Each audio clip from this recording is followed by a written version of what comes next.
안녕하세요. 세상엔 정말 다양한 사람들이 존재하고 그만큼 별의별 일들이 다 일어나는 것 같습니다. 여기에 익명으로 올라오는 기가 막힌 사연들만 해도 말이에요. 저는 얼마 전까지만 해도 여기서 사연을 들으면서 이런 일이 실제로 일어나는 건가 싶었는데 드라마보다 더 드라마 같은 게 저희가 살고 있는 현실이었습니다. 과연 여러분들이 제 이야기를 들었을 때 어떤 생각을 하실지 모르겠지만 제 입장에선 지금 제가 쓰고 있는 이 사연도 정말 드라마 같다고 생각을 합니다. 제게는 정말 귀하게 키운 아들이 하나 있습니다. 저는 23살이라는 어린 나이에 사고를 치는 바람에 남들보다 일찍 결혼한 편이에요. 남편은 27살 취업 준비하던 대학교 선배로 둘 다 이렇다 할 직장도 없이 사고를 쳐버린 겁니다. 그래도 남편이 책임감이 강해서 열심히 이력서를 넣으러 다녔고 5번의 면접 끝에 나름 이름 있는 건설업체에 취업을 하게 됐어요. 남편은 처음에 사무직으로 들어갔었는데 현장직에 사람이 부족해서 부서 이동을 통보받았습니다. 다들 편하게 사무직에 있고 싶지 누가 힘들게 현장직을 뛰고 싶겠어요. 부서 이동 얘기가 나올 때 서로 눈치 보기 바빴었고 그러다 결국 답이 서질 않자 나이도 경력도 막내였던 남편이 어쩔 수 없이 현장직으로 부서를 옮길 수밖에 없었습니다.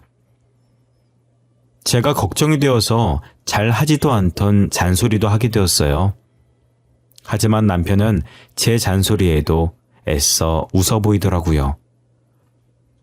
아니, 아무리 늦게 입사하고 막내라지만 왜 자기들 마음대로 부서 이동을 시키고 그래? 자기들이 하기 싫은 일이면 우리도 하기 싫은 게 당연한 거 아니야?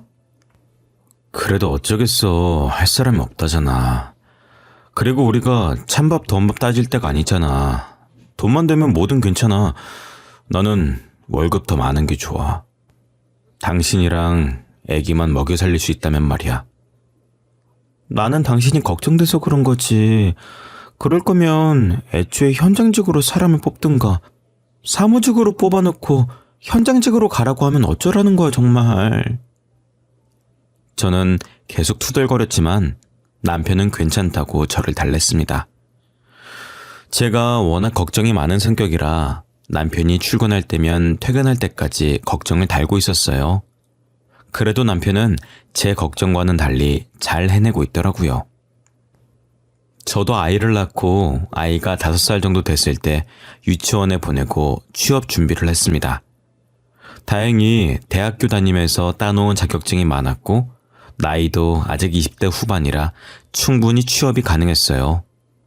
저는 대기업까진 아니더라도 나름 알아주는 중소기업의 경리로 일하게 되었습니다. 사실 광고회사랑 무역회사 두 회사에 다 합격을 했었는데 제가 원래 가고 싶었던 회사는 광고회사였어요. 무역회사는 다른 곳 다 떨어지면 거기라도 가보려고 그냥 한번 넣어본 회사였었거든요. 그런데 연봉이랑 복지가 무역회사가 더 좋아서 생각에도 없던 무역회사에 들어가게 되었습니다. 직원분들도 다 좋으신 분들이라 회사 생활을 편하게 했어요. 남편과 제가 맞벌이로 돈을 버니 금방 월세집에서 전셋집으로 옮길 수가 있었습니다. 아직은 자가로 살려면 한참 멀었지만 그래도 이전 월세집을 생각해보면 부자가 된 것 같고 좋았어요. 궁합도 한 번은 4살 차이라 그런지 저희는 싸우지도 않았고 아이를 키우면서 결혼 생활을 잘했습니다. 아이가 초등학교 입학을 앞두고 있을 때 저는 동우가 쓸 책가방을 사려고 반차를 쓰고 아이와 함께 근처 마트에 갔습니다. 한참 쇼핑을 다 하고 시간을 보려고 휴대폰을 꺼냈는데 회사에서 배터리 충전하는 걸 깜빡했는지 휴대폰이 꺼져 있더라고요. 집에 오자마자 충전기를 연결해서 휴대폰을 켰더니 남편 번호로 부재중이 여러 통화 있더라고요. 그래서 전화를 걸었더니 남편이 아닌 다급한 간호사의 목소리가 들렸습니다. 신세구 씨 가족 되시나요? 지금 땡땡 대학병원인데요. 1시간 30분 전에 신서구 씨가 저희 병원으로 실려오셨는데 1시간 전에 사망을 하셨어요. 빨리 와주셔야 될 것 같아요. 저기요. 저희 남편이 사망했다니요? 그게 무슨 말이에요? 건강하던 사람이 왜 갑자기 죽어요? 장난치시는 거죠? 저희가 살려보려고 노력했는데 출혈이 심해서 사망하셨어요. 죄송합니다. 1시간 전이면 제가 휴대폰이 꺼진 채로 쇼핑을 하던 그때였습니다. 급하게 아이를 들쳐매고 병원으로 향했죠. 제가 도착했을 땐 이미 남편은 사망한 지 1시간이 지나서 침대 위에 누워 흰 천을 덮고 있었고, 누워있는 남편 옆에선 직장 동료로 보이는 분이 죄송하다며 고개를 숙이고 계셨죠. 저기요, 이게 어떻게 된 건지 말을 좀 해봐요. 저희 애아빠 어쩌다 이런 거냐고요. 죄송합니다. 입이 10개라도 할 말이 없습니다. 철거 작업을 하고 있는데 아래 사람이 없는 걸 확인하고 파이프를 떨어뜨렸는데 그만. 그게 말이 되냐고. 당신들 너무한 거 아니야?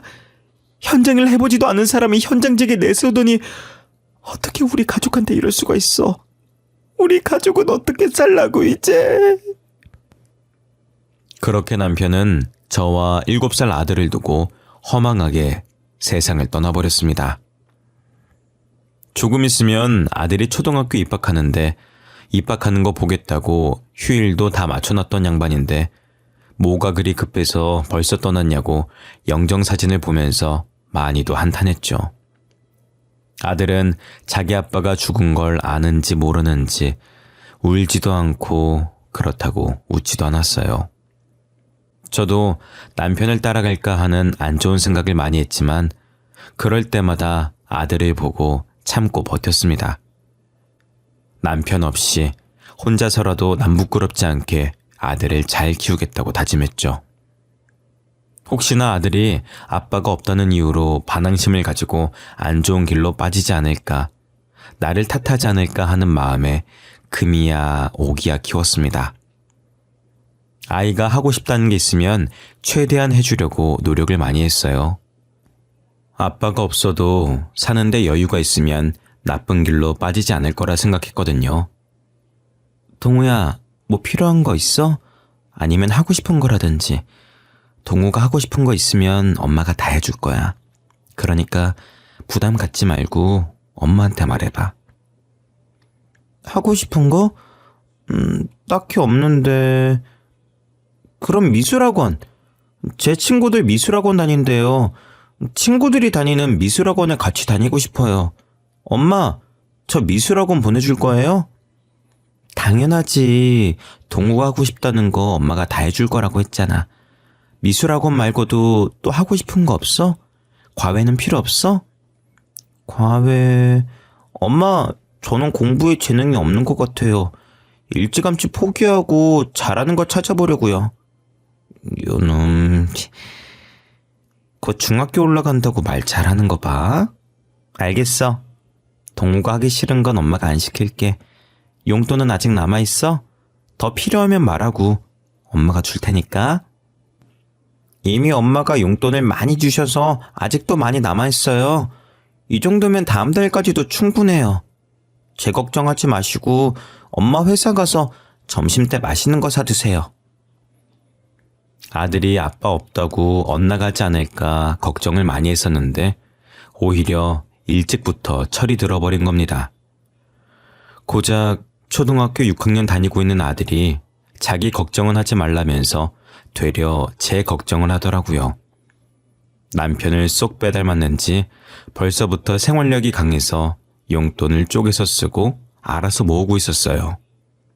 게다가 책임감도 강해서 벌써부터 엄마를 지키겠다며 의젓한 모습을 보이니 기특하기도 하면서 한편으로는 또래답지 않은 행동을 하는 게 제 탓 같아 미안했습니다. 아들은 다행히 중학교, 고등학교를 가서도 나쁜 길로 빠지지 않았고 사춘기도 없이 잘 커줬어요. 게다가 중학교에 들어가면서부터 제 일을 잘 도와주곤 했습니다. 베란다에 널려있는 빨래들 걷어서 개면 되는 거예요? 제가 만져봤을 땐 다 마른 것 같아요. 놔둬. 내가 할게. 학교에서 공부하느라 힘들었을 텐데 뭐하러 그래. 우리 아들은 소파에 앉아서 TV 보고 계세요. 이런 건 엄마가 다 알아서 할게. 아니에요. 제가 도와드릴게요. 엄마도 밖에서 일하고 오느라 힘들었을 거 아니에요. 저보다는 엄마가 더 힘들죠. 빨래 개는 게 어려운 것도 아닌데요, 뭐. 아들은 제가 하지 말라고 말려도 빨래 개는 거며 설거지며 자신이 할 수 있는 선에서 어떻게든 저를 도와주려고 했습니다. 그렇게 착하디 착한 저희 아들은 성인이 되었고 명문대도 졸업했어요. 학생 때 미술 배웠던 걸 살려서 미대에 입학을 했고 장학금을 받으며 다녔었습니다.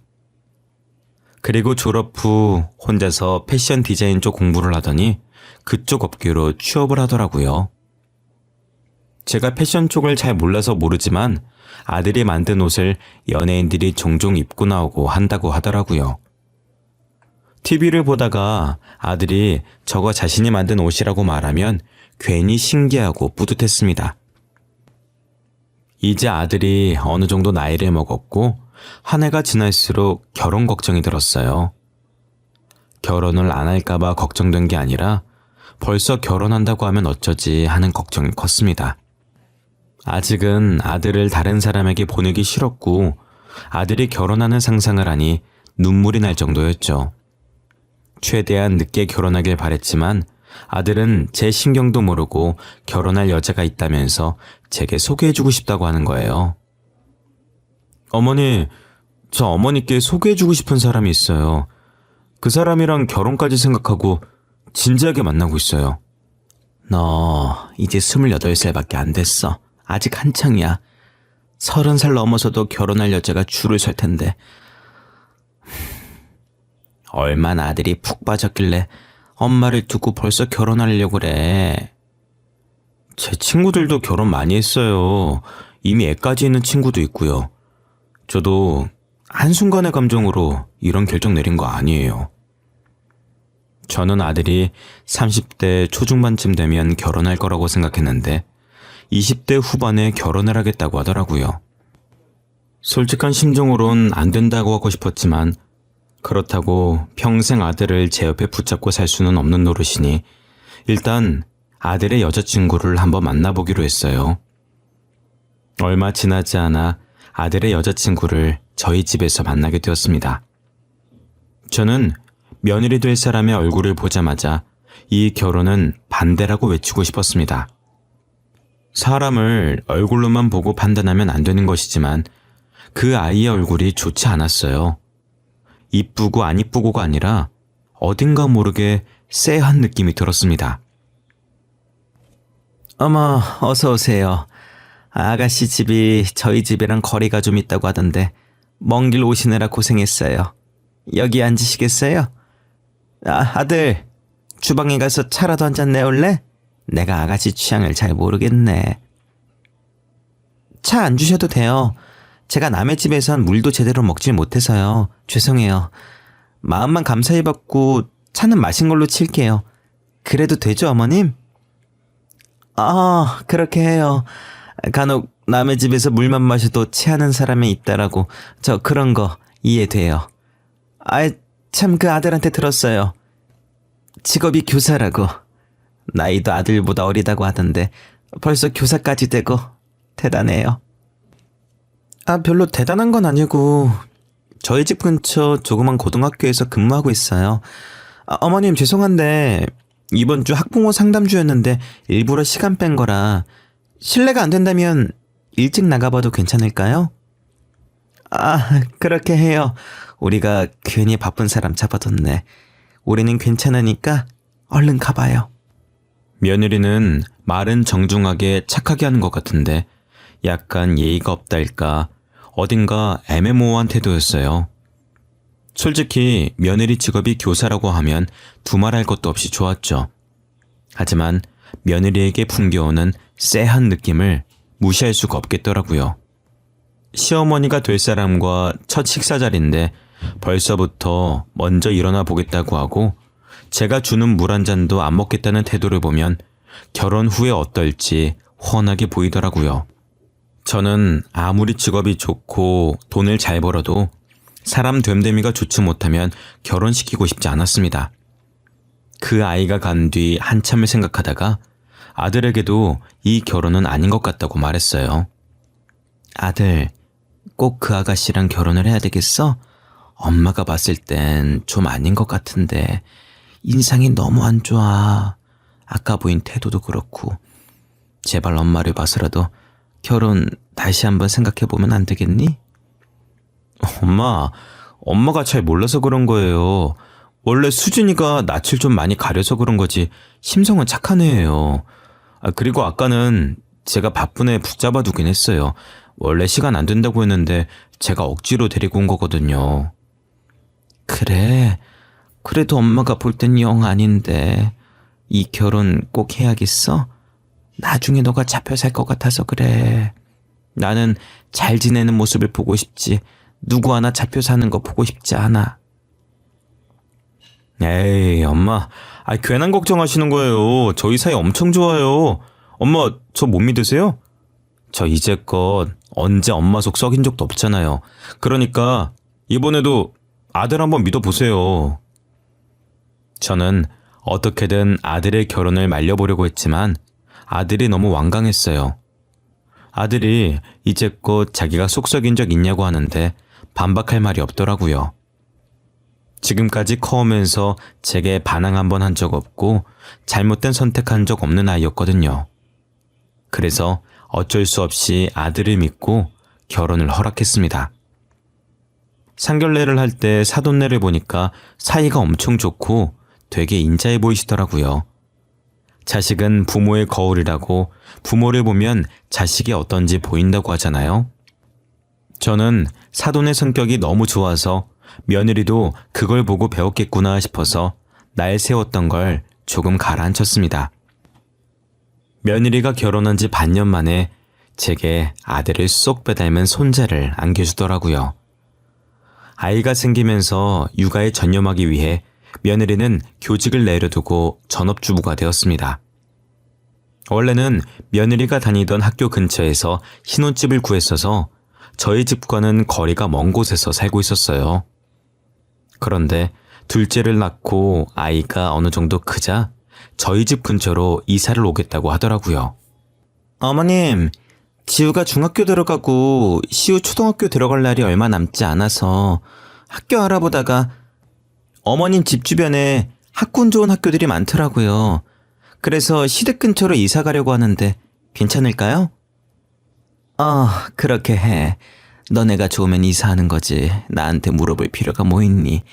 나는 오히려 손자 자주 볼 수 있어서 좋은데 이사하는 날 말해줘. 내가 가서 도울 거 있으면 도와줄게. 정말 감사해요. 그럼 집 알아보고 이삿 날에 다시 연락드릴게요.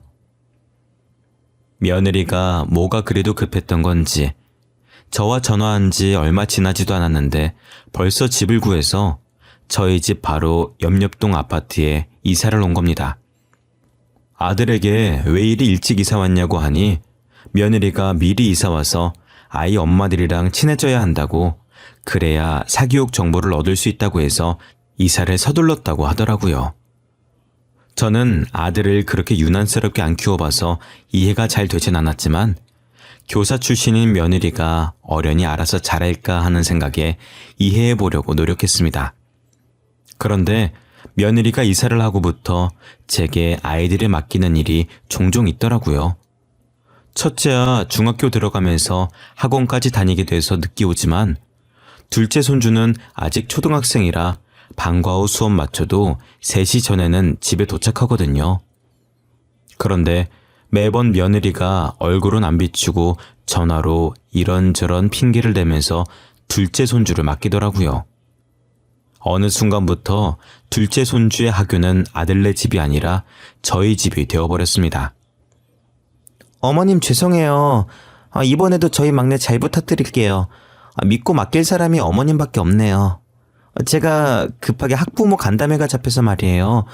다들 일한다고 오늘 아니면 시간이 안 된다고 해서요. 아가, 너 며칠 전에도 학부모 독서회 가야 된다고 막내 우리 집에 맡겨두고 가지 않았니? 어머님, 그건 학부모 독서회고요. 이번엔 간담회예요. 독서회랑 간담회는 다른 거예요. 금방 올 거니까 잠깐만 봐주세요. 아, 진짜 죄송해요. 제가 간담회 마치면 바로 데리러 올게요. 너 이러려고 여기로 이사 온 거지? 학고는 핑계고 일부러 나한테 애 맡기려고 우리 집 근처로 이사 온 거 아니야? 한두 번도 아니고. 이게 지금 대체 몇 번째야? 어머님, 손주들이잖아요. 그럼 며느리 바쁠 때 한 번씩은 봐줄 수 있는 거 아니에요? 제가 놀러 가는 것도 아니고 지후 미래를 위해서 이렇게 발에 불나게 따라다니는 건데 이해 못 해주세요? 아휴, 알았다. 이번이 진짜 마지막이야. 7시 안엔 올 수 있는 거지? 나도 근처에 나갈 일이 있어서 7시에 나가봐야 돼. 그럼요. 무슨 일이 있어도 7시까지 꼭 갈게요. 감사합니다, 어머니. 저는 말로는 며느리를 이길 수가 없어서 매번 제가 아이를 맡아주고 있었어요. 제가 단순히 손주 봐주는 게 싫어서 며느리한테 이러는 게 아니었습니다. 당연히 아들 빼닮은 손주를 보면 너무 귀엽고 사랑스럽죠. 하지만 손주를 봐주고 나면 며느리에게 잔소리를 어마어마하게 듣습니다. 제 친구들은 며느리가 고생한다고 용돈이라도 찔러주면서 맡긴다던데 저도 돈이라도 주고 애를 맡기면 어떤 잔소리를 하던 기분이 이렇게 나쁘진 않을 거예요. 그렇다고 해서 제가 돈을 바라는 건 절대 아니고 그냥 말이 그렇다는 겁니다. 며느리는 돈 주고 저에게 맡기는 것도 아니면서 이것저것 하면 안 되는 게 어찌나 많은지 제가 간식이라도 하나 먹이는 날엔 아무거나 먹이면 안 된다고 따지고 듭니다. 며느리가 아이를 데리러 오는 시간만 되면 괜히 긴장이 된다니까요. 마치 선생님에게 숙제를 검사받듯 며느리가 아이를 구석구석 보고 뭐 했는지 확인받는데 그렇게 긴장되고 떨릴 수가 없습니다. 시우, 오늘 할머니랑 뭐 했어? 할머니가 맛있는 거 많이 해줬어? 너 옷은 왜 이렇게 꼬질꼬질해? 밖에서 놀았던 거야? 놀이터 가서 놀았어. 그리고 할머니가 치킨 사줬어. 완전 맛있었어. 그리고 뭐 했지? 하여튼 완전 재밌게 놀았어. 할머니랑 이것저것 많이 했어. 어머니, 시우한테 치킨 사주셨어요? 애들 나중에 그것만 찾는다고 제가 인스턴트 먹이면 안 된다고 전에도 말씀드렸잖아요. 그리고 이렇게 옷이 꼬질꼬질하면 새 옷으로 갈아입혀 주셔야죠. 아니, 시우가 먹고 싶다는데 어쩌니. 그 나이 땐 먹고 싶은 거 마음껏 먹게 해줘야 돼. 그리고 하교하자마자 우리 집에 왔는데 새 옷이 어딨어. 가방에 새 옷이나 넣고 그렇게 얘기를 하든가. 아, 진짜 못 살아. 다음부턴 여보 옷 가방에 넣어드릴 테니까 놀고 나면 애 옷 좀 갈아입혀 주세요. 다시는 인스턴트 음식 사주지 마시고요. 아시겠어요? 그럼 저 이만 가볼게요. 아이를 맡기는 날이면 하루도 빠지지 않고 며느리에게 한 소리를 들어야 했습니다. 이 정도 했으면 며느리의 잔소리에 내성이 생길 만도 한데 언제 들어도 심장이 벌렁거려요. 며느리가 저를 시어머니라고 생각은 하는 건지 해도 너무하더라고요. 어찌나 잔소리가 심한지 이 나이 먹도록 애를 열심히 봐주고 욕은 욕대로 먹는 게 너무 울컥해서 눈물이 다 나오더라고요. 그러다 며느리가 다급하게 저희 집에 찾아와선 첫째 학부모 모임 간다고 저한테 또 막내 손주를 맡기러 온 겁니다. 그땐 저도 약속이 있어서 나갈 준비하던 참이었었거든요. 그래서 저도 그날만큼은 단호하게 안 된다고 말을 했습니다. 어머님, 진짜 죄송해요. 오늘 첫째 학부모 모임 있는 걸 제가 깜빡했어요. 지금 당장 가봐야 되거든요. 진짜 죄송한데 오늘 하루 막내 좀 봐주세요. 야야야, 아가. 이렇게 덜렁 애 맡기고 가면 어떡해. 내가 안 된다고 했잖아. 나도 오늘 약속 있어. 잠깐만. 나 지금 나가봐야 되는데. 예. 어머님 죄송해요. 제가 저녁에 데리러 올게요. 진짜 죄송합니다. 그런데 제가 안 된다고 말할 틈도 없이 며느리는 아이를 집안에 들이고 나가버리더라고요. 순식간에 며느리가 사라져버렸고 남겨진 저와 손주는 서로를 빤히 쳐다봤습니다. 저는 결국 약속을 취소했고 한숨을 쉬며 손주를 봐줬어요. 손주가 집에서 잘 놀다가 집에서만 놀기엔 답답한지 밖으로 나가고 싶어 하는 겁니다. 아파트 단지에 아이들이 놀 수 있게 만들어 놓은 놀이터가 있어서 거기로 향했어요. 손주의 손을 잡고 집을 나서는데 며느리 차가 저희 집 바로 앞동에 주차가 되어 있는 겁니다. 저는 주차장 자리가 없어서 거기 주차해놓고 차를 안 가지고 갔나 했었거든요. 매일 차를 끌고 나가라는 법은 없으니까 대수롭지 않게 보고 있었습니다. 제가 그냥 지나치려고 할 때 며느리가 앞동에서 남자와 팔짱을 끼고 엘리베이터에서 나오는 겁니다. 처음엔 저 여자 우리 며느리와 좀 닮았네 싶었는데 옷차림이 아까 저한테 애 맡기고 나간 옷 그대로였고 얼굴도 자세히 보니 며느리가 확실했습니다. 저는 며느리를 보자마자 곧장 아들에게 전화를 걸었어요. 아들, 저 바쁠 텐데 전화해서 미안해. 내가 물어볼 게 있어서 말이야. 아니 글쎄, 며느라기가 분명히 학부모 모임 나간다고 나한테 애 맡기고 갔는데 모르는 남자랑 있더라고. 아, 모르는 남자랑 있어서 걱정돼서 전화하셨어요? 아, 걱정하지 마세요. 앞동 남자일 거예요. 그 앞동의 남자가 학부모 모임에 장을 맡고 있는데 우리 아파트 주민이라 같이 가겠다고 저한테 말하고 간 거예요. 그러니? 너도 알고 있는 거야? 아휴, 난 그것도 모르고 며느리 의심할 뻔했네. 너도 알고 있다니 됐어. 일하고 온 있는 붙잡아두고 쓸데없는 얘기를 했네. 일 열심히 해. 끊을게. 저는 며느리가 그 남자랑 팔짱 끼고 있었다는 말은 하지 않았습니다. 괜히 제가 넘겨짚고 말을 잘못해서 큰일 만들까봐 아들에겐 자세히 말하지 못했어요. 그리고 아들도 알고 있다고 하는데 제가 나서면 안 될 것 같았습니다. 하지만 그날 봤던 며느리와 학부모장의 분위기가 심상치 않았었거든요. 그래서 저는 며느리의 행동 하나하나를 주의 깊게 보게 되었습니다. 옷은 어떤 차림이며 어떤 이유로 아이를 맡겼는지 곱씹어 보게 되더라고요. 저녁에 손주를 데리러 온 며느리가 명품 가방을 메고 있는 겁니다. 저는 그 명품 가방을 유심히 봤고 한동안 계속 그 가방을 메는 것 같아 보였어요. 그러다 문득 생각이 든 게 일도 안 하면서 무슨 돈으로 저걸 샀나 싶더라고요. 혹시나 아들이 사준 건가 싶어서 아들에게 물어봤습니다. 아들, 요즘 지우가 들고 다니는 명품 가방 말이야. 무슨 돈으로 산 거니? 딱 봐도 비싸 보이던데 요즘 며느리가 따로 일하는 거 있어? 명품 가방이요? 뜬금없이 무슨 명품 가방이요? 지우가 명품 가방이 어딨어요. 저한테 생활비 받아가는 사람인데 그럴 돈 없을걸요? 그리고 어머니 가방 브랜드 잘 모르시잖아요. 그냥 착각하신 거 아니에요? 아니야. 분명히 명품 가방이 확실해. 그렇게 유명한 브랜드를 내가 모를 리가 없지. 그리고 내가 저번부터 찝찝했는데 아무래도 지우가 그때 본 그 학부모장이랑 바람피는 것 같아. 분명히 팔짱까지 끼고 있는 걸 내 두 눈으로 똑똑히 봤단 말이지. 그 가방도 그놈이 사줬구만 그래, 응? 팔짱을 꼈다고요? 확실히 그 남자랑 지우랑 팔짱 끼고 있었어요? 일단 알겠어요, 어머니. 아들은 제 말을 듣더니 굳은 목소리로 전화를 끊더라고요. 그러더니 며칠 뒤 다시 아들에게 연락이 온 겁니다. 제 말을 듣고 아들도 찝찝한 기분이 들어서 며느리 차 블랙박스를 확인했다고 하더라고요.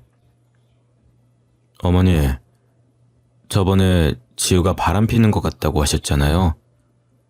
진짜 둘이 바람핀 거 맞더라고요. 블랙박스 삭제한 건지 찍힌 영상은 없었는데 내비게이션에 땡땡대학교가 찍혀 있었어요. 땡땡대학교? 그 대학교는 왜 찍혀 있다니? 설마 앞동 남자 직업이 교수라니? 아니요. 대학생이었어요. 그래서 아내 뒤를 쫓다가 그놈이랑 둘이서 호텔까지 가더라고요. 알아보니까 둘이 클럽에서 만난 것 같더라고요.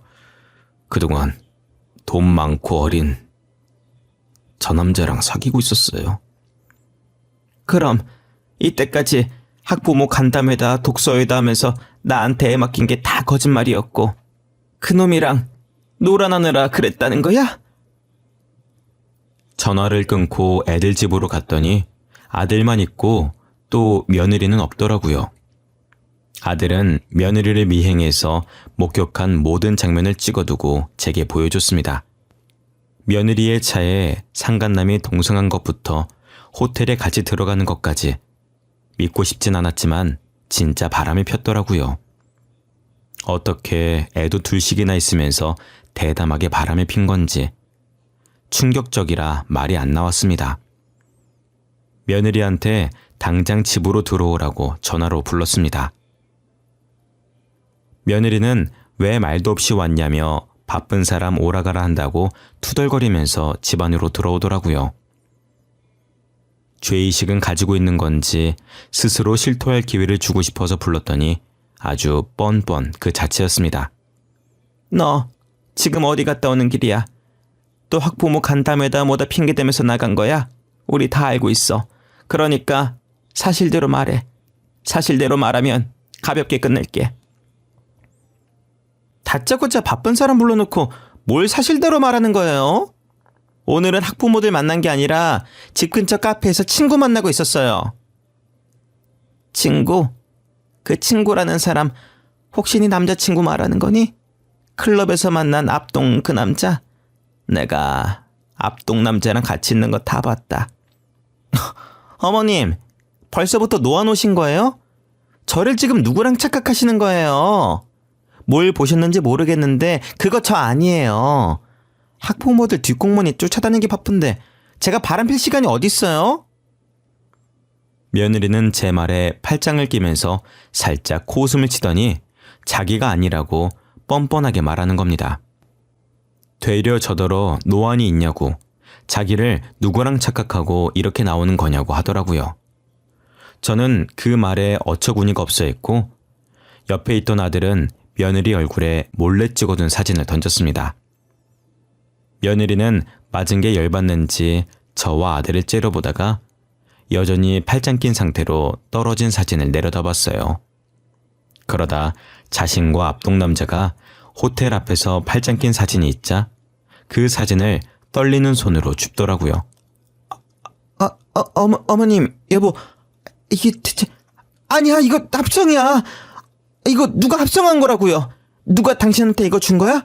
어머님, 저 이거 진짜 아니에요. 누가 모함하고 있는 거라니까요?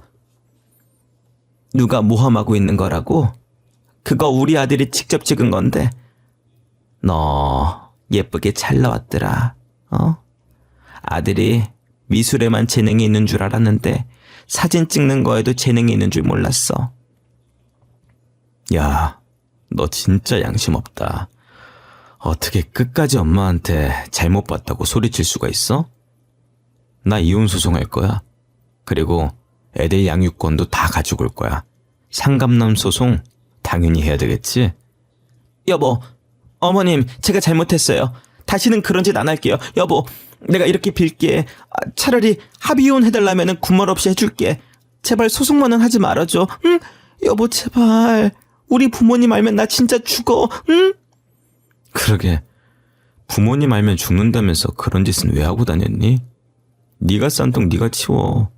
난 너 대신 치워줄 마음 없으니까. 그리고 이 집에서도 당장 나갔으면 좋겠다. 너랑 같은 공간에 있는 것도 역겨우니까. 며느리는 이혼 소송만은 안 된다면서 무릎을 꿇더니 저와 아들의 바짓가랑이를 잡고 빌었습니다. 저희는 꿈쩍도 하지 않았고 아들은 억지로 며느리 팔을 잡고 집 밖으로 쫓아냈죠. 며느리가 소리를 고래고래 지르며 문을 두드리길래 옆집 주민에게 피해갈까봐 경찰까지 불러서 제대로 보내버렸습니다. 아들은 다음날 해가 뜨자마자 집을 부동산에 내놓고 저희 집으로 들어왔습니다. 그리고 곧바로 변호사를 찾아가 찍어둔 사진을 증거로 제출해서 며느리에게 이혼 소송을 걸었고 압동 남자에게 상감난 소송을 걸었습니다. 확실한 증거에 재판이 그리 길게 이어지진 않았고 판결도 저희 아들 손을 들어주어 두 손자의 양육권도 아들이 가지고 올 수가 있었죠. 게다가 친정 부모님 귀에까지 들어가서 빈털터리로 쫓겨났다고 하더라고요. 모아둔 돈이 없으니 저희 아들에게 위자료를 줄 수가 없었고 결국 사채를 끌어썼다가 돈을 못 갚아서 사채업자에 비해 어디론가 숨어버렸다고 들었습니다. 그 뒤로 사돈까지도 며느리의 행방을 모르니 어떻게 살고 있는지 소식을 들을 방법이 없었어요. 한순간에 나락으로 떨어진 게 불쌍하긴 했지만 다 자기가 자초한 일이라고 생각합니다. 며느리가 바람만 피지 않았어도 이런 일은 없었을 거잖아요. 손자들에겐 엄마를 빼앗은 것 같아 미안한 마음이 들었는데 손자들은 개의치 않더라고요. 오히려 저랑 같이 살게 되어 좋다고 이리 뛰고 저리 뛰고 난리였습니다. 아들도 부모 품이 좋다면서 따로 나갈 생각을 하지 않고 있고요. 저도 혼자서 지내다가 아들과 손자들이 있으니 시끌시끌한 게 사람 사는 것 같고 좋습니다. 저는 손자들에게 엄마 같은 할머니가 되어주려고 합니다. 무슨 일이 있어도 아들과 손자 편에 서서 열심히 응원하고 지지해 주려고요. 지금까지 부족한 제 사연 들어주셔서 감사합니다. 다들 건강하세요.